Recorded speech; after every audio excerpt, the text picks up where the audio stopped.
ಕಾರವಾರ ನಗರದ ರವೀಂದ್ರನಾಥ್ ಟ್ಯಾಗೋರ್ ಕಡಲ ತೀರದಲ್ಲಿ ಸಮುದ್ರಕ್ಕೆ ಇಳಿದು ನಾಪತ್ತೆಯಾಗಿದ್ದ ಅಪರಿಚಿತ ವ್ಯಕ್ತಿಯ ಶವ ಬುಧವಾರ ಮುಂಜಾನೆ ಪತ್ತೆಯಾಗಿದೆ. ಮಂಗಳವಾರ ಸಂಜೆ ವಾರ್ಶಿಪ್ ಮ್ಯೂಸಿಯಂ ಹಿಂಭಾಗದ ಕಡಲ ತೀರಕ್ಕೆ ಬಂದಿದ್ದ ವ್ಯಕ್ತಿ ತನ್ನ ಬ್ಯಾಗನ್ನು ತೀರದಲ್ಲೇ ಬಿಟ್ಟು ಸಮುದ್ರಕ್ಕೆ ತೆರಳಿದ್ದರು. ಕೆಲವೇ ಕ್ಷಣಗಳಲ್ಲಿ ಅವರು ಪ್ರಬಲ ಅಲೆಗಳ ನಡುವೆ ಕಾಣೆಯಾಗಿದ್ದರು. ವಿಷಯ ತಿಳಿದ ಸ್ಥಳೀಯರು ತಕ್ಷಣ ಪೊಲೀಸರಿಗೆ ಮಾಹಿತಿ ನೀಡಿದ್ದು, ಲೈಫ್ ಗಾರ್ಡ್ ಸಿಬ್ಬಂದಿ, ಕರಾವಳಿ ಕಾವಲು ಪಡೆ ಹಾಗೂ ಕಾರವಾರದ ನಗರದ ಠಾಣೆ ಪೊಲೀಸರು ಶೋಧ ಕಾರ್ಯಾಚರಣೆ ನಡೆಸಿದ್ದರು. ಆದರೆ ಸಮುದ್ರದ ಅಬ್ಬರ ಹೆಚ್ಚಿದ್ದ ಕಾರಣ ರಾತ್ರಿ ವೇಳೆ ವ್ಯಕ್ತಿಯನ್ನು ಪತ್ತೆ ಹಚ್ಚಲು ಸಾಧ್ಯವಾಗಿರಲಿಲ್ಲ.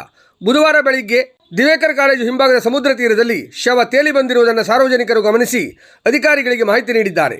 ಬಳಿಕ ಕರಾವಳಿ ಕಾವಲು ಪಡೆ ಸಿಬ್ಬಂದಿ ಮೃತದೇಹವನ್ನು ಹೊರತೆಗೆದು ಮರಣೋತ್ತರ ಪರೀಕ್ಷೆಗಾಗಿ ಜಿಲ್ಲಾಸ್ಪತ್ರೆಗೆ ರವಾನಿಸಿದ್ದಾರೆ. ಮೃತ ವ್ಯಕ್ತಿ ತೀರದಲ್ಲಿ ಬಿಟ್ಟು ಹೋಗಿದ್ದ ಬ್ಯಾಗ್ನಲ್ಲಿ ಬಟ್ಟೆಗಳು, ಬೆಡ್ಶೀಟ್ ಹಾಗೂ ಟೋಪಿ ಪತ್ತೆಯಾಗಿದ್ದು, ಅವುಗಳ ಆಧಾರದ ಮೇಲೆ ಮೃತರ ಗುರುತು ಪತ್ತೆ ಹಚ್ಚಲು ಪೊಲೀಸರು ಪ್ರಯತ್ನ ಮಾಡುತ್ತಿದ್ದಾರೆ. ಈ ಕುರಿತು ಕಾರವಾರ ನಗರ ಪೊಲೀಸ್ ಠಾಣೆಯಲ್ಲಿ ಪ್ರಕರಣ ದಾಖಲಾಗಿದ್ದು, ಮೃತರ ಗುರುತು ಹಾಗೂ ಸಮುದ್ರಕ್ಕೆ ಇಳಿದ ಸಂದರ್ಭದ ಬಗ್ಗೆ ಪೊಲೀಸರು ತನಿಖೆ ಮುಂದುವರಿಸಿದ್ದಾರೆ.